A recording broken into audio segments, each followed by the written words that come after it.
Channel நடத்துறதுக்கு இவ்வளவு முக்கிய காரணமா ஏங்க அதுதானங்க வேலை. இல்ல நீங்க வேலைக்கு சேர்ந்தா பேர் தான் ஷூட்டிங் எடுக்கிறாங்கன்னு சொன்னா அதுதான் உங்க வேலை. செஸ் ஒலிம்பியாட் இந்தியாவிலே செஸ் ஒலிம்பியாட் என்ன?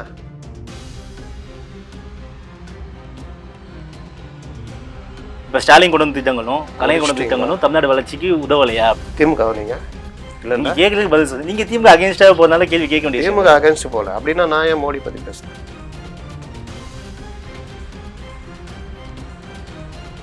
அந்த கேள்விக்கு நான் இன்னும் வலு சேர்க்கிறேன் சொன்னா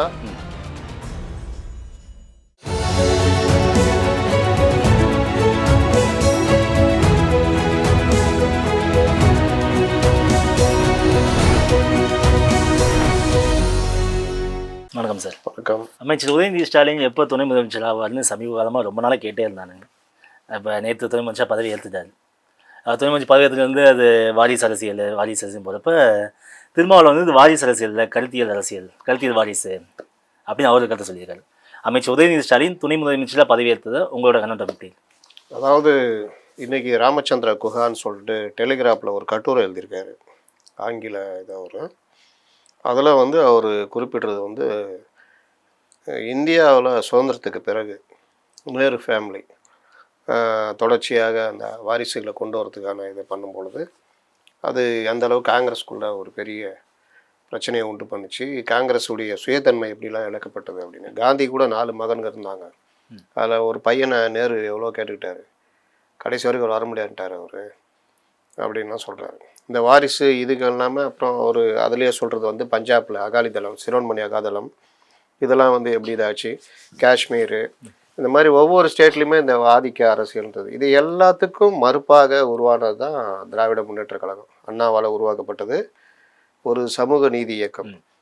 அதாவது ஒடுக்கப்பட்ட மக்கள் அந்த ஒரு சமநிலை உருவாகணும், ஒரு சமூக நீதின்னு உருவாக்குனது. அதில் அண்ணாவும் உறுதியாக இருந்தார். அவர் கிட்டத்தட்ட 1.5 வருஷம் தான் ஆட்சியில் அதுக்கப்புறம் இருந்தார். அவர் இருக்கிற வரைக்கும் கட்சியில் 49லேருந்து அவர் இறக்குற வரையில் தலைவர்கள்னு பார்த்தா அந்த வாரிசு இந்த மாதிரிலாம் கிடையாது. அறிவு சார்ந்த தலைவர்கள், ஐம்பெரும் தலைவர்கள், அந்த இன்னும் பேச்சாளர்கள், படித்தவர்கள், கொள்கையில் உறுதியாக இருந்தவங்க, இவங்க எல்லாமே தான் கட்சியில் பொறுப்புக்கு வர முடிஞ்சது. அதில் ரொம்ப பின்னாடி இடத்துல இருந்தவர் கலைஞர். அவர் ஒரு கட்டத்தில் அவருடைய திரைத்துறையில் அவருக்கான அந்த பிரபலம் ப்ளஸ் திரைத்துறையில் அவருக்கு கிடைத்த நட்புகள், எஸ்எஸ்ஆர், சிவாஜி கணேசன், எம்ஜிஆர் இதெல்லாம் அவர் வந்து பயன்படுத்திக்கிட்டார். இது இல்லாமல் அவருக்கே உரிய அந்த பேச்சாற்றல், அந்த தன்மை அதையெல்லாம் வச்சு ஒவ்வொரு காலகட்டத்தில் பிரச்சனைகள். சம்பத் ஒரு பெரிய தலைவராக இருந்தார், பெரியாருடைய அண்ணன் பையன், அண்ணாவுக்கு இணையான தலைவராக இருந்தார். அவர் வந்து ஏதோ ஒரு வகையில் கட்சியை விட்டு வெளியேற்றப்படுகிறார் 65. அப்புறம் நாவலர் நெடுஞ்செழியன் தான் தம்பி வா தலைமை ஏற்க வா அப்படின்னு நெடுஞ்செழியன் திமுகவுக்கு பொறுப்புள்ள வர தலைவராக. இது இப்படியே நகரும் பொழுது தான் எம்ஜிஆர் உடைய செல்வாக்கு, திராவிட முன்னேற்ற கழகத்துடைய செல்வாக்கு, காங்கிரஸ் மேலே உள்ள வெறுப்பு, காமராஜர் அரசியல்லேருந்து அதாவது தமிழக அரசியல்லேருந்து அவர் விலகி அகில இந்திய தலைவர்ன்ற மாதிரி போகும்போது அதுக்கு ஏற்பட்ட ஒரு வெற்றிடம் ப்ளஸ்ஸு காங்கிரஸுக்கு புது தலைவர் பக்தவச்சலம் அப்படின்றப்போ இது, அப்புறம் மொழி திணிப்பு, அதுக்கு எதிரான போர் எல்லாம் வரும்பொழுது சுதந்திர கட்சி திமுக சுதந்திர கட்சி ஆதரவோட கூட்டணியில் திமுக ஜெயிக்குது. எம்ஜிஆர் அதில் ஒரு முக்கியமாக இதுவாக இருக்கார். இந்த இடத்துல தான் அண்ணாவுடைய அந்த மறைவு வரும்பொழுது எம்ஜிஆரை பயன்படுத்தி தன்னுடைய செல்வாக்கையும் வச்சுக்கிட்டு நெடுஞ்செழியன் போன்றவர்களை பின்னுக்கு தள்ளிட்டு கலைஞர் முதல்வராக மாறுகிறார். அப்போ ஒரு ஏற்பாடு, என்ன ஏற்பாடுன்னா பெரிய பொறுப்பை வந்து பொதுச் செயலாளர் தான். இன்றைக்கி இருக்கிற திமுகவில் இருக்கிற பொதுச் செயலாளர் வச்சுட்டு முடிவு பண்ணாதீங்க. கட்சியில் பெரிய பொறுப்பு பொதுச் செயலாளர் பொறுப்பு. அது அண்ணாவுக்கு பிறகு நெடுஞ்செழியன்கிட்ட வந்துச்சு. அந்த பொதுச் செயலாளர் வந்து நீங்களே வச்சுக்கோங்க, முதல்வராக நான் இருந்துக்கிறேன் அப்படின்னு ஒரு ஏற்பாடில் கலைஞர் வந்தார். தலைவர் பதவியை அவர் எடுத்துக்கிட்டார். பொருளாளராக எம்ஜிஆர் இருந்தார். அதுக்கப்புறம் எம்ஜிஆர் வெளியேற்றப்பட்டார். சாதிக் பாட்சா வந்தார். இன்றைக்கி சாதிக் பாட்சா எங்கன்னு கேட்காதீங்க, அவருக்கும் வாரிசு இருக்குது. அவருக்கு ஒரு தடவை கூட வாய்ப்பு தரவில்லை. பல முறை கலைஞர் காலத்துலேருந்து அவர் கேட்டுக்கிட்டு இருக்கார். சாதிக் பாட்சாவுடைய மகன், எப்பேற்பட்ட சாதிக் பாட்சா, கட்சி கொடுக்குற காரை கூட வீட்டுக்கு போயிட்டு அமுச்சு விட்ருவார். அந்த மாதிரி சாதிக் பாட்சா. நேர்மையுடையது, அமைச்சராக இருந்தவர். இன்றைக்கி ஆடிக்கிட்டு இருக்கிறாங்களே திராவிடியன் ஸ்டாக் ஆச்சா பூச்சான்னு பேசிக்கிட்டு திரியிறாங்களே. நம்மளாம் ஏதாவது போட்டால் கூட பின் கீழே வந்து உனக்கு என்ன தெரியும்னு திட்டுறாங்க. 84லேருந்து திமுகலேருந்து அதுக்கப்புறம் வெளியில் வந்து பத்திரிக்கையாளர்லாம் இருக்கிறோம். அப்போ அந்த சாதிக் பாட்சான்றவர் எத்தனை பேருக்கு இன்றைக்கி இருக்கிறவங்களுக்கு தெரியும்னு கேட்டால் தெரியாது. அவர் ஃபோட்டோவை காமிச்சு கேட்டால் நீங்கள் கூட ஒரு நிகழ்ச்சி பண்ணலாம். பழைய தலைவர்கள் ஒரு 5 பேர் ஃபோட்டோ எடுத்துக்கிட்டு கொண்டு போய் இன்றைக்கி இருக்கிற திமுக பொதுக்கூட்டத்தில் எல்லோரும் காமிச்சா கூட ஒருத்தருக்கும் சொல்ல தெரியாது. அதான் இன்றைக்கி நிலமை. அந்த சாதிக் பாட்சாவுடைய பையன் கூட கேட்டார், கிடைக்கல. பொருளாதார அணி சாதிக் பாட்சா. அதுக்கு பிறகு பொதுச் செயலாளரும் வெளியே போகிறார், நெடுஞ்செழியனும். அதுக்கப்புறம் நம்பர் 2 இடத்துக்கு வந்தவர் தான் பேராசிரியர் பெரியப்பா என்று முதல்வரால் அன்போடு அழைக்கப்பட்ட பேராசிரியர். அவர் அதுக்கப்புறம் கலைஞர் என்ன சொல்கிறார் அதை செய்ய ஆரம்பித்தார். பொதுச் செயலாளர் பதவி பின்னாடி போயிடுச்சு. வெறுமனே சஸ்பெண்டு, நீக்குதல், நியமித்தல், மாற்றுதல், அறிவிப்புகள், இதற்காக மட்டுமே பொதுச் செயலாளர்ன்றது வந்துடுச்சு. இதே அதிமுக இன்றைக்கும் பொதுச் செயலாளர் எப்படி அடிச்சுக்கிட்டு இருக்கிறாங்க. அதுதான் பொதுச் செயலாளருடைய பதவியுடைய பவர். ஆனால் திமுக எப்படி ஆச்சு, இதுக்கு மட்டும் வந்துட்டு தலைவர்ன்ற போஸ்ட்டு வெயிட் ஆகிடுச்சு. கலைஞர் 50 ஆண்டு காலம் திமுக தலைவராக இருந்தார். கலைஞர் தான் திமுக, திமுக தான் கலைஞர் அப்படின்ற மாதிரி மாறிச்சு. வாரிசுகள் வர ஆரம்பித்தார்கள். அப்படிப்பட்ட கலைஞர் கூட 68 வந்த மாணவர் அணியில் தொடங்கிய ஸ்டாலினை 84 வரைக்குமே கட்சிக்குள்ளே பெருசாலாம் கொண்டு வரல. 80க்கு மேலே வைகோபால்சாமி போன்றவர்கள் பெரிய ஆளாக வருவாங்க, கட்சி வந்து மீண்டும் அதே இதுக்கு போகுன்றப்போ முதல்ல முத்துவை ட்ரை பண்ணார். இது படம்லாம் எடுத்தார். எம்ஜிஆருக்கு இணையாக, எம்ஜிஆர் வெளியில் போகிறதுக்கு அது ஒரு காரணமாக அமைஞ்சது. எம்ஜிஆருக்கு இணையாக அவரை வந்து பூக்காரி, பிள்ளையோ பிள்ளை இந்த மாதிரி படங்கள்லாம் நடிக்க வச்சு எம்ஜிஆர் மன்றங்கள்லாம் முத்து மன்றங்களா மாத்திரையார் பாடலாம் பண்ணார். ஆனால் முத்து அதுக்கு சரிப்பட்டு வரல. எம்ஜிஆர் வெளியில் போகிற மாதிரி ஆயிடுச்சு. அதுக்கப்புறம் முரசொலிமாறன் மட்டுமே வாரிசாக இருந்தார். 68 எம்பியாக, தென்சென்னை எம்பியாக கொண்டு வரப்பட்ட முரசொலிமாறன் மட்டுமே. இப்படியே போச்சு. 84 80களில் வைகோவுக்கு இது பண்ணக்கூடாது, இவரை இளைஞர் அணி கொண்டு வந்தார். அப்புறம் ஸ்டாலின் அப்படியே அறிமுகமாகறாரு. 84 அவருக்கு எம்எல்ஏ நிற்கிறதுக்கு வாய்ப்பு தராரு. 68லேருந்து 84 எவ்வளோ நீண்டது ஒரு இது பயணம். 5 வருஷம் மேலே. அந்த இதுக்கு பிறகு அதில் தோத்துடுறாரு. 89 அதிமுக 2ஆக பிளந்த போது அதே 1000 விளக்கில் நின்று ஸ்டாலின் ஜெயிக்கிறாரு. திமுக ஆட்சியை பிடிக்குது. ஸ்டாலின்னா அதில் முதலமைச்சர் கிடையாது. 89 கிடையாது. 91 ஏடிஎம்கே வருது. அதெல்லாம் 96 முதல்வராக திமுக மீண்டும் கலைஞர் வருகிறார். திமுக ஆட்சியை பிடிக்குது. அங்கும் ஸ்டாலினுக்கு அமைச்சரவையில் இடமில்லை. எல்லோரும் வற்புறுத்தி கேட்டதுக்கு அடிப்படையில் கலைஞர் கிட்டத்தட்ட வேண்டா வெறுப்பாகத்தான் இதுக்கு ஒத்துக்கிட்டாருன்னுவாங்க. எது மேயருக்கு இது பண்ணிது. அப்போ கலைஞர் எவ்வளோ டைம் எடுத்துக்கிட்டாரு, எவ்வளோ இது பண்ணார். இப்போ இங்கே வந்து எப்படி ஆயிடுச்சு அப்படின்னு பார்த்தா, அன்னைக்கு திமுக பவள விழா கூட்டம் நடந்தது. அந்த பொதுக்கூட்டத்தில் நான் பார்க்குறேன், ஒரு ஏவி போடுறாங்க. நான் நினச்சேன் அண்ணா ஆரம்பித்தது திராவிடர் கழகம், அதாவது பெரியார் நீதி கட்சிக்கு போனது திராவிடர் கழகமாக மாறினது. திராவிடர் கழகத்தில் இருந்த தலைவர்கள் அதுக்கப்புறம் அண்ணா தலைமையில் 1949 திராவிட முன்னேற்ற கழகம் உருவானது. அப்போது இருந்த 50 தலைவர்கள், மற்ற 2ஆம் கட்ட தலைவர்கள், இப்படி எல்லாரையும் காமிப்பாங்க. அதற்கு பிறகு திமுகவாக உழைத்தவர்கள், பொருளை செலவு பண்ணவன், தன் வருமானத்தை கொடுத்தவன், கட்சியுடைய தன்னுடைய புகழை கொடுத்தாள். இந்த மாதிரி பார்த்தா சிவாஜி கணேசன், கண்ணதாசன், எஸ்எஸ்ஆர் முதல் எம்எல்ஏ கேஆர் ராமசாமி, திமுகவுக்காக வட்டி தொட்டி எங்கும் முழங்கினவர், நாடகங்கள் இது பண்ணவர். சிவாஜி கணேசன் திமுகவுக்காக தன்னுடைய பொருளை எல்லாம் செலவு பண்ணவர், தன்னுடைய நடிப்பு இது பண்ணவர், பணம் கொடுத்தவர், எல்லாம் பண்ணவர். யாராவது இருப்பாங்க, எம்ஜிஆர் வரைக்கும் ஏதாவது காட்டுவாங்க. நெடுஞ்செழியன், என்வி நடராசன், அன்பில் தர்மலிங்கம், இந்த மாதிரி ஒரு பெரிய இது மதியழகன், ஏவிபி ஆசைத்தம்பி, இப்படி வரும் நீலநாராயணன், இப்படிலாம் வரும் கோசிமணி, நான் பார்த்தா யாரையுமே காணும். சரி, இங்கே வந்த அப்புறம் 80களுக்கு பிறகு இருந்த தலைவர்கள் வைகோ, அதாவது 70களுக்கு பிறகு வைகோ, மற்ற தலைவர்கள் எதுவுமே இல்லை. 49 இது தீக ஆரம்பித்த பொழுது திகாவில் தொடர்ந்த அண்ணா அப்படின்னு காமிக்கும் போது கலைஞர் படத்தை கூட காமிக்கிறாங்க. அப்போ திகானா கலைஞர், அண்ணா, பெரியார் அப்படிதான்ற மாதிரி. திகாவுக்கு பிறகு திமுக ஆரம்பிச்சும் போது அண்ணா, கலைஞர், கொஞ்சம் தலைவர்கள் அப்படி காமிக்கிறாங்க. அதற்கு பிறகு நடந்த அந்த 67 ஆட்சிக்கு வர வரைக்கும் பார்த்தா யாருமே இல்லை, அண்ணாவையும் கலைஞரை மட்டும் காமிக்கிறாங்க. அதற்கு பிறகு அண்ணா இது திமுக அண்ணாவுக்கு மறைவுக்கு பிறகு இவர் பொறுப்பேற்ற பிறகு பார்த்தா இவரை மட்டுமே காமிக்கிறாங்க. அப்புறம் ஸ்டாலின் காமிக்கிறாங்க. அதுக்கப்புறம் பார்த்தா ஸ்டாலின், கலைஞர், உதயநிதி இப்படி காமிக்கிறாங்க. அப்போ திமுகனா இவங்க மட்டுமே வா. அப்போ அந்த ஏவி பண்ணவங்களுக்கு என்ன நாலேஜ் இருக்குது? இன்றைக்கி அப்படி தானே. இன்றைக்கி இவங்களை சுற்றி இருக்கிற கூட்டம் யார்? எல்லாம் நேற்று முளைச்ச காளான்கள். திடீர்னு வந்து அப்படியே நான் பெரியாரிஸ் நான்றது, திராவிடியன் ஸ்டாக் அப்படின்றது. இவங்களுக்கெல்லாம் என்ன ஒன்றுமே இல்லை. இவங்களுக்கு தெரிஞ்சதெல்லாம் இது. ரெண்டாவது இவங்க புகழ் பாடினா நம்ம வந்து நல்லா இருக்கலாம், வசதியாக வாழலான்னு சொல்லிட்டு போடுறாங்க. நீங்கள் இந்த மாதிரி விஷயம் கொண்டு வரும்பொழுது ஒரு ஏவி இது பண்ணோன்னா எல்லாருக்கும் பிரதிநிதித்துவம் கொடுக்கணும். சிவாஜி கணேசனுக்கு இல்லையா? திமுக எல்லாருக்கும் ஒரு தலைவரை பேஸ் பண்ணி தான் அரசியல் மூவ் பண்ணி போயிருக்காங்க. அதை தான் சொல்கிறேன். அதுக்கு தான் நான் இவ்வளோ பெரிய கதை சொல்கிறேன். எல்லாரையும் ஒரு தலைவரை மட்டுமே பேஸ் பண்ணி வருதுன்றது தான் இவ்வளோ விஷயம் சொல்கிறேன். அரசியல் அப்படி தான் ஆயிடுச்சு. ஒரு தலைவர் பேஸ் பண்ணி தான் இந்த கதைலாம் சொல்லாதீங்க. இப்படி ஆயிருக்குன்னு நான் குறை சொல்லிட்டு இருக்கிறேன். அப்படிதான் சார்ன்னு சொல்லாதீங்க. நான் சமீப காலம் அப்படி ஆகக்கூடாதுன்றதுக்கு தான் இதெல்லாம் பேசுகிறேன். மத்திய அரசாங்கம் தான் விஷயம் நடக்குது. அதை தாங்க சொல்கிறேன். நான் இந்திரா காந்தி காலத்துலேருந்து நான் ஆரம்பித்தேன், நேரு காலத்துலேருந்து ஆரம்பித்தேன். அப்படி போகக்கூடாது, அப்படி போச்சு. அதுக்கு எதிராக இயங்கிய இயக்கம் தமிழகத்திலேயே ரொம்ப முற்போக்கான இயக்கம்னா திமுக.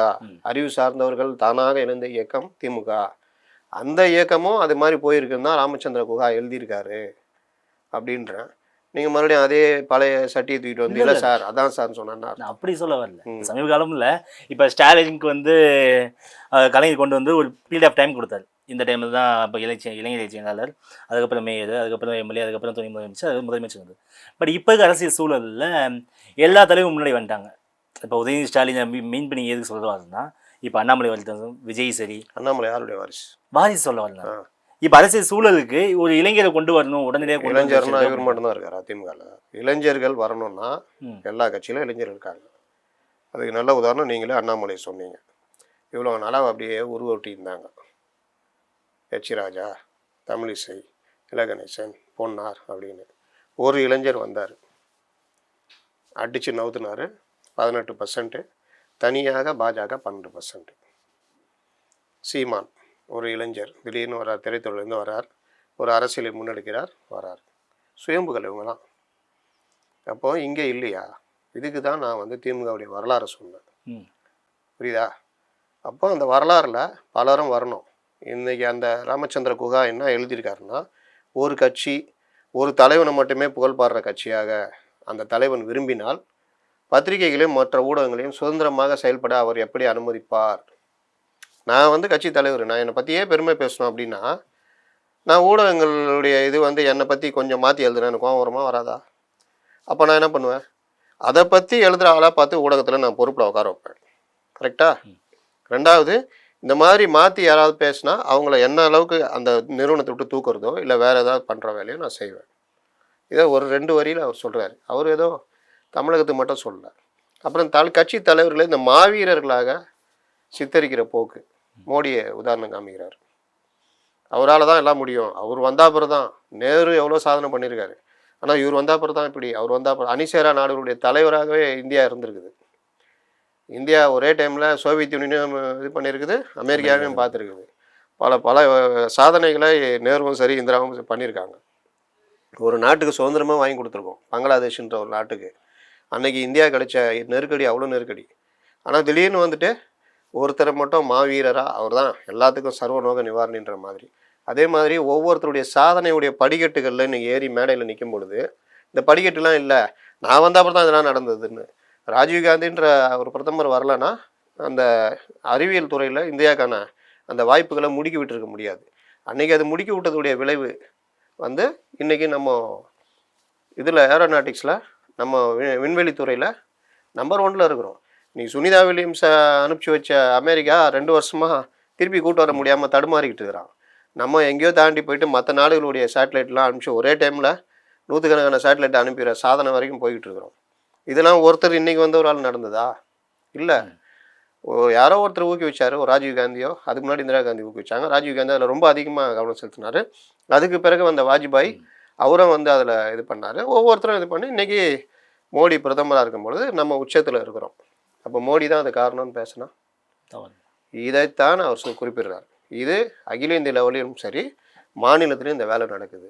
ரெண்டாவது, ஒரு கட்சி தலைவர் அவருடைய வாரிசு அவர் விரும்புகிறாரு அப்படின்னா அந்த கட்சி என்ன ஆகும்? கட்சியில் இருக்கிற கலாச்சார பண்பாடு மற்ற விஷயங்கள் எல்லாமே கொள்கை எல்லாமே அடிபட்டுரும். கட்சியை எதை சுற்றி இயங்கும்? கட்சி தலைவர் அவருடைய வாரிசுகளை சுற்றி தான் இயங்கும். புரியுதா? ஆனால் இங்கே துரதிர்ஷ்டம் என்னன்னா, தமிழ்நாட்டில் கட்சி மட்டும் இல்லை, கூட்டணி கட்சிகளும் அதை சுற்றி தான் இயங்குது. நீங்கள் சொன்னீங்களே, திருமாவளவன் சொன்னார். ஏன்னா அதான் நிலைமை இன்னைக்கு. கட்சி நிர்வாகிகளுமே பிரச்சனை சொல்ல, கூட்டணி கட்சியும் பிரச்சனை சொல்ல. அதை தான் சொல்கிறேன். இன்னைக்கு தலையெழுத்து என்னன்னா, அந்த கட்சியில் இருக்கிறவங்கள தாண்டி கூட்டணி கட்சிகளும் ஆஹா ஓஹோ ஐயோயோ திமுகவில் வேறு யாருமே இல்லை மட்டும் நீங்கள் போடல வச்சிங்க அடுத்த கட்டத்துக்கு கொண்டே போக முடியாது அப்படின்னு பத்திரிகையாளரும் எழுதுறாங்க. அப்போ நீங்கள் எப்படி நீங்கள் நிறைய குறைகளை பற்றி பேச முடியும்? அவங்க விருப்பம், தலைவருடைய விருப்பம் இது. அப்போ அதை நோக்கியே இயங்குவது. அப்போ அதை பற்றி வாய் பேசாமல் தனியாக முனைங்கிறது. நேரில் வரும்பொழுது ராஜாவை மிஞ்சிய ராஜ விசுவாசியாக இயங்குவது அப்படின்னு போகும்பொழுது எங்கே என்ன பிரச்சனை நடக்கும்னா, அந்த கட்சி எடுக்கிற முடிவுகள் எல்லாமே அந்த தலைவரையும் வாரிசையும் சார்ந்தே தான் இருக்கும். அவர்களுடைய நலனை சார்ந்து தான் இருக்கும். அப்போ தமிழக நலனோ எதுவாக இருக்காது. இது இங்கேன்னு சொல்ல நான் எல்லா மாநிலத்திலும் தான் நடந்தது. கவிதா தெலுங்கானாவில் என்ன ஆச்சு? அவங்க நலனை சார்ந்த இயங்குறப்போ ஆட்சியே இழக்கிற நிலைமை வந்துச்சு. மற்ற மாநிலங்கள் சிரோன்மணி அகாலிதள் அவர் குறிப்பிட்றாரு. காஷ்மீர் ஃபருக் அப்துல்லா, உமர் அப்துல்லா, இங்கே நம்ம முலாயம் சிங் யாதவ். அப்போ என்ன ஆகுதுன்னா, அவங்க நலனை சுற்றி இயங்கும் பொழுது அது அதிகார குவிப்பாக ஆகிடுது. அப்போ என்ன ஆகுது? எல்லாமே மக்களுடைய நலன் இதெல்லாம் கேட்கப்படாது, சொல்ல மாட்டாங்க. போய் இவங்களை மட்டுமே புகழ்ந்துட்டு இருப்பாங்க. அவங்க புகழ் தான் நமக்கு எதாவது கிடைக்குமான்னு பார்ப்பாங்க. அவங்கள வச்சு நம்ம எதாவது சம்பாதிக்கணும்னு பார்ப்பாங்க. அப்போ எல்லா விஷயங்களும் தலைமைக்கும் போகாது, எல்லாமே மறைக்கப்படும். இப்போ அதே ஒரு கேள்வி தான் சமூக ஆர்வம் கேட்குறேன். இப்போ ஸ்டாலின் வந்து வாரிசு அரசு தான் வந்தார். அவர் வந்தது தமிழ்நாடு இது இழப்பு ஏற்பட்டுச்சா? அவர் வந்தார், அவர் வாரிசு அரசினால் தமிழ்நாட்டு மக்கள் ஒன்றுமே இல்லை ஆகிட்டாங்களா? அவங்க வாழ்க்கை உயர் இல்லையா? வாரிசு அரசு அப்படி பேஸ் பண்ணக்கூடாது, மக்களோட வாழ்க்கை உயர்ந்ததுக்கு மட்டும் தான் பார்க்கணும் அப்படின்ற ஒரு கருத்து உள்ள வைக்கிறது. அதாவது அதே மாதிரி தான் ஸ்டாலின் அரசு உதயநிதி வந்து எனக்கு துணை கிடையாது, தமிழ்நாட்டு மக்களுக்கான துணை. இவர் வந்து கருத்து கொள்கைக்கான வாரிசு, என்னோட வாரிசாக பார்க்காதீங்க அப்படின்னு ஸ்டாலின் கருத்து சொல்லி. அதாவது இந்த மாதிரி வாரிசுகள் வருவதனால என்ன பிரச்சனை வரும்னா, திறமை வாய்ந்தவர்கள் பின்னுக்கு தள்ளப்படுவார். தமிழ்நாடு வளர்ச்சின்றது இவர்களால் ஏற்பட்டது அல்ல. அந்த வளர்ச்சி வரும்பொழுது இவர்கள் அந்த பொறுப்பில் இருந்தார்கள். இவங்களுக்கு தமிழ்நாடு வளர்ச்சிக்கு எந்த வளர்ச்சியும் சம்மந்தம் இல்லை, எதுவுமே இல்லை. எப்படி நான் ராஜீவ்காந்தி, இந்திரா காந்தி, ராஜீவ்காந்தி இன்னைக்கு மோடி வரைக்கும் சொல்கிறேன். அதுக்கு தான் நான் அந்த உதாரணத்தை சொன்னேன். ஒரு வளர்ச்சின்றது மக்கள் நல திட்டம்ல எதுவுமே தமிழ்நாடு வளர்ச்சி உதவி இல்லை பண்ணுறீங்களா? அப்படி வராதுங்க. அதான் திருப்பி சொல்றேன். இப்போ காலை சிற்றுண்டி முதலமைச்சர் முடிச்சிருங்க, கேள்வியில முடிச்சு. அந்த மக்கள் நல திட்டம்னால தமிழ்நாடு வளர்ச்சி அடையலை அப்படின்ற விஷயம் கொண்டு வரும். இப்போ ஸ்டாலின் கொண்டு வந்த திட்டங்களும் கலைஞர் கொண்டு வந்த திட்டங்களும் தமிழ்நாடு வளர்ச்சிக்கு உதவலையா? திமுக நீங்க இல்ல கேட்கறதுக்கு பதில் சொல்லு. நீங்க திமுக அகேன்ஸ்டா போறதுனால கேள்வி கேட்க முடியாது. திமுக அகேன்ஸ்ட் போல அப்படின்னா நான் ஏன் மோடி பத்தி பேசுறேன்? நீங்க பேலன்ஸ் பண்ணிக்கிறீங்க. நீங்க பேலன்ஸ் பண்ணிக்கிறேன் சார். நீங்க ஃபர்ஸ்ட் வந்ததால இந்த கேள்வி கேட்டேன் நான். நீங்க சொன்னது அவங்க வந்த வளர்ச்சிக்கு சம்பந்தம் இல்ல, வளர்ச்சி அடைய போது கூட இருந்தாங்க. ஒரு கேள்வி கேட்டால் பதில் சொல்ல விடணும். பதில் சொன்ன பிறகு அதுல இருந்து ஏதாவது கேட்கலாம். அந்த கேள்விக்கு நான் இன்னும் வலு சேர்க்கிறேன் சொன்னா நான் என்ன பண்ண முடியும்? நான் சிரோன்மணி அகாலிதளம் சொல்றேன், காஷ்மீர் சொல்றேன், உத்தரப்பிரதேசம் சொல்றேன், இந்திரா காந்தியுடைய சொல்றேன், இன்னைக்கு ராகுல் காந்தியுடைய சொல்றேன். இதெல்லாம் ஏன் தெரியல? திமுகவுடைய திட்டங்கள் எதுவுமே கிடையாது அப்படின்லாம் நான் சொல்ல வரல. நீங்கள் சொன்னீங்களா எல்லாமே இவர்களால் தான், அதுதான் இல்லைன்ற. நான் சொல்ல வர்றது, எப்படி ஒரு இந்திரா காந்தி, ஒரு ராஜீவ் காந்தி அறிவியல் வளர்ச்சியில் பங்காற்றினாங்க, அதோடைய தொடர்ச்சி இன்றைக்கி உச்சத்தில் இருக்கும்போது மோடி பிரதமராக இருக்காருன்னா அவரும் அவர் பங்கு கொஞ்சம் கொண்டு போவார். எல்லாத்தையும் தடுத்து எல்லாம் வேணாப்பா, எல்லாம் பழையபடி இந்த கோமூத்திரம் குலக்கல்விக்கு போங்கன்னு மோடி சொல்ல மாட்டார். அவருக்கு தெரியும் இந்திய வளர்ச்சிக்கு இதெல்லாம் தேவைன்னு. அப்போ அவர் அந்த வளர்ச்சியை அடுத்தடுத்த கட்டத்துக்கு போகும்போது அவர் இருப்பார். இது ஒரு தலைவரை சார்ந்தது இல்லை, இது ஒரு இந்தியான்ற முழுமைக்கான அது ஒரு பெரிய அது ஒரு இது விஞ்ஞானிகள் எல்லோருடைய பங்களிப்பும் சேர்ந்து வரும். அப்போ இவங்க ஆட்சியில் இருப்பாகும்போது பொக்ரான் குண்டு வெடிப்பு நடக்குது. அதுடைய மூலம் யார்? இந்திரா காங்கிரஸ். அவங்களுடைய முயற்சி எல்லாம் முடிஞ்சு வரும்போது ஆட்சி மாறுது. வாஜ்பாய் அதை கண்டினியூ பண்ணுறாரு. அப்போ வாஜ்பாய் தான் அது காரணம் அப்படின்னு சொல்ல முடியுமா? முடியாது. இது மாதிரி தான் சமூக நல திட்டங்கள்ன்றது தமிழகன்றது வந்து எப்படிப்பட்ட மாநிலம் அப்படின்னா, இடதுசாரிகள் வலுவாக இருந்த மாநிலம், பெரியார் வலுவாக இருந்தது. மற்ற மாநிலங்களோட ஒரு பெரிய முன்னேறின மாநிலம். அதனுடைய மிச்ச சொச்சங்கள் எச்சங்களாக திமுக உருவாகுது. அதே பாணியில் அதிமுக உருவாகுது. அதிமுகவும் சரி திமுகவும் சரி இந்த இதில் இந்த பின்வாங்கலை. இவங்களால பாப்பாத்தின்னு விமர்சிக்கப்பட்ட ஜெயலலிதா திராவிட அந்த இயக்கத்துக்கு தலைமை தாங்கின போது அவங்களும் பின்தங்கலை. சமூக நீதியில் அவங்க இவங்களோட ஸ்ட்ராங்காக கொண்டு போனாங்க, இடஒதுக்கீடுலேருந்து எல்லாமே.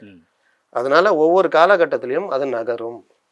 இதுக்கு இவங்க தான் காரணம் அவங்க தான் காரணம் சொல்ல முடியாது. ஆனால் சில தனிப்பட்ட விஷயங்களில் தலைவர்கள் தனியாக அவங்களால இது நடந்ததுன்னு கொண்டு வருவாங்க. எப்படின்னா மதிய உணவு திட்டம், சத்துணவு திட்டம், கலைஞர் பீரியடில் பல்வேறு இடஒதுக்கீடு பிற்படுத்தப்பட்ட மக்களுக்கு கொண்டு வந்தது. அந்த மாதிரி வரும்பொழுது அதுக்கு கலைஞருக்கு பிறகுதான் அப்படின்ற ஒரு இது வருது. இது கூட என்ன சொல்கிறோம், கலைஞர் 84, 89, 96 வரைக்குமே இந்த வாரிசு அரசியல்லாம் ரொம்ப இது பண்ணல. திறமை மட்டுமே அவர் பார்த்தாரு, அவர் இயங்கினார். அதற்கு பிறகு நீங்கள் கேட்டிங்கல்ல இவர் வந்ததுனால என்ன பிரச்சனை வருதுன்னு, சுற்றி இது சுற்றியே இயங்குறதுடைய விளைவு ஒவ்வொரு விஷயத்திலும் நம்ம வந்து பல்வேறு இழப்புகளை சந்திச்சுட்டு இருக்கிறோம்.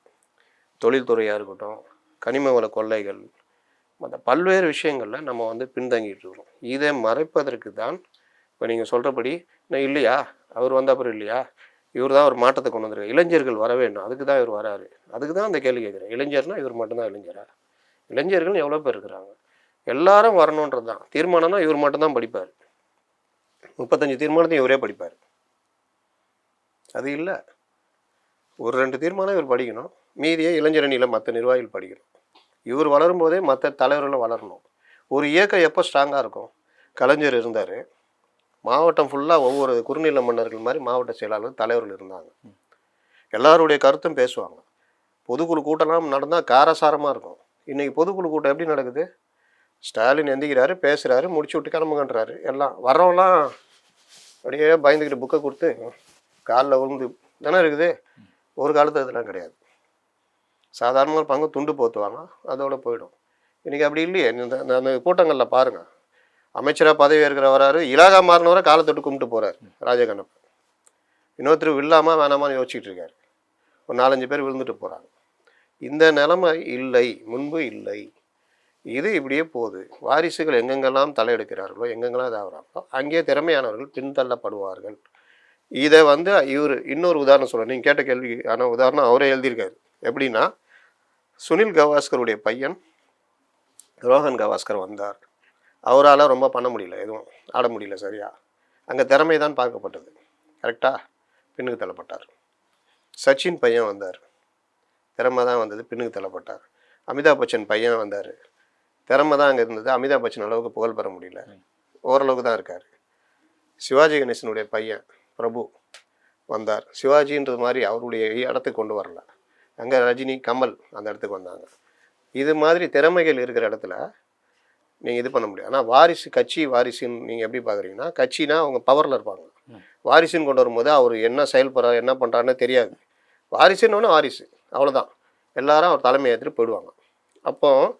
இப்போ நீங்கள் வந்து இப்போ கிரிக்கெட்டில் சச்சின் டெண்டுல்கர் வெயிட்டாக இருக்கார், என் பையன் இருந்தால் அவனையா, என் பையன் தான் ஓப்பன் ஏறுவானா 100 தடவை அவுட் ஆகும். டீம் தோக்குமா தோக்காதா? ஆனால் அங்கே எப்படி பார்ப்பாங்க, டீமு பிசிஐசி தனியாக இருக்கும், கோச் இருப்பார். சச்சினால் அங்கே ஆதிக்கம் செலுத்த முடியாது. அப்போ சச்சின் பையனாகவே இருந்தாலும் நல்லா ஆடினா இடம் இல்லைன்னு இப்போது 20 லட்ச ரூபாய்க்கு எடுக்கலை. ஞாபகம் இருக்கா? 2வது 3வது ரவுண்டில் மும்பை இந்தியன்ஸு போனால் போகுதுன்னு எடுத்தாங்க. அதுக்கப்புறம் கொண்டு வந்தாலும் ஒரு ஆள் ஆட முடியல. பானிபூரி வித்து இந்த ஜெய்ஸ்வால் இன்றைக்கி நம்பர் 1 பிளேயர் ஆகிட்டான். கரெக்டாக? ஒரு ஆட்டோ டிரைவருடைய பையன் சிராஜி நம்பர் 1 போலராக இருக்கான். திறமையை வந்து நீங்கள் விட்டால் தான் நிரூபிக்க முடியும். சொல்கிற வித்தியாசம் புரியுதா? அரசியலில் அப்படி முடியாது. ஏன்னா தலைவராக இருப்பவர் முதல்வராக இருப்பவர் அவர் வாரிசை கொண்டு வரும்போது அடுத்து வரவங்க அதை எதிர்க்க மாட்டாங்க. எதிர்த்தா அவன் கட்சியில் இருக்க மாட்டான். துரைமுருகன் என்ன பண்ண முடியுது? உதயநிதி கொண்டு வந்துட்டாங்க.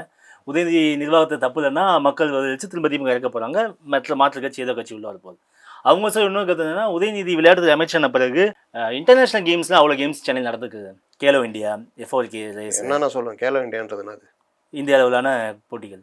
என்னது கேலோ இண்டியான்னு என்னது? Sports, athletic sports. அதான் என்ன அது இன்டர்நேஷனல் கேம்? அது நேஷனல் இந்திய அளவிலான்னு சொன்னது. அது கூட கிடையாது. கேலோ இண்டியா யார் கொண்டு வந்தா? விளையாட்டுத்துறை தான். விளையாட்டுத்துறை அமைச்சராக இருந்தால் ரிஜிஜு. இது என்ன பண்ணாருன்னா, கேலோ இண்டியாவுடைய அடிப்படை சொல்கிறேன், கிராமங்களில் இருக்கிற விளையாட்டு வீரர்களை தேர்ந்தெடுத்து அவங்கள கொண்டு வர்றது, அவங்களுக்கு ட்ரைனிங் கொடுத்து பண்ணுறது. இதுக்கும் உதயநிதிக்கு என்ன சம்பந்தம்? இல்லை, அது சென்னையில் நடத்துறதுக்கு அது முக்கிய காரணம். எங்கே நடந்துச்சு? சென்னையில் நடத்துறதுக்கு. கேலோ இண்டியா மத்திய அரசு உடையதுங்க. இவர் வந்தா பிறகு இவர் எங்கே கொண்டு வந்தாருன்ற? இவர் கொண்டு வந்து நான் சொல்ல சார், நான் சென்னையில் நடத்துறதுக்கு இவர் முக்கிய காரணமா. அதுதானங்க வேலை. இல்ல, நீங்க வேலைக்கு சேர்ந்தா பேர் தான் ஷூட்டிங் எடுக்கறாங்கன்னு சொன்னா அதுதான் வேலை. செஸ் ஒலிம்பியாட் இந்தியாலே செஸ் ஒலிம்பியாட் என்ன? F4 ரேஸ் ஏசியால இந்தியால நடத்தி. என்னது ரேஸ்? F4 race. F4 ன்னா என்னது? கார் பந்தயம் ஃபார்முலா. அதான் F4 வந்து இன்டர்நேஷனல் கேமா? அப்ப இல்ல சார், இந்த F4 கிடையாது. IPL இருக்குல்ல, இது மாதிரி லோக்கல் ஸ்ட்ரீட் ரேஸ் இது. அதுக்கும் F1க்கும் சம்பந்தமே கிடையாது. F1 ரேஸுக்கும் F4 ரேஸுக்கும் சம்பந்தமே கிடையாது. F4 ரேஸ்ல நம்ம வாங்குற சூப்பர் லைசென்ஸ் பாயிண்ட்ஸ் வச்சா F1க்கு போக முடியும். அதெல்லாம் கிடையாது. F1 F2 F3லாம் அதோடைய ஸ்டேஜஸ்லாம் இருக்குது. அதான் சொல்றேன். அது வந்து பேசிக் F4 தான். F4ன்ற ஏங்க இப்போ IPL விளாடுறீங்க, லோக்கல் விளாடுறீங்க, இதை கொண்டு வந்துட்டாரு, இதனால வந்து நம்ம வந்து இன்டர்நேஷ்னல் கிரிக்கெட்டில் பெரிய இதெல்லாம் கிடையாது. 1,00,000 பேர் வருவோம் IPLக்கு. ஆனால் அங்கே போகிறதுன்றது வேற. அது இதுக்கும் அந்த ஸ்டாண்டர்டுக்கும் சம்மந்தமே கிடையாது. இது வந்து வீரர்கள் தேர்ந்தெடுக்கிறாங்க கிடையாது. F4ன்றது சில நிறுவனம், இருங்க என்ன பேச விடுங்க. F4ன்றது சில நிறுவனங்கள் நடத்துறது. F1 அதுதான். அது வந்து இன்டர்நேஷனல் சம்பந்தப்பட்டது. இன்டர்நேஷனல் சம்பந்தப்பட்டது, இன்டர்நேஷனல் ரேஸாக அங்கீகரிக்கப்பட்டது. F4 கிடையாது. F4ன்றது ஒரு 4 முதலாளிகள் சேர்ந்து நடத்துறது.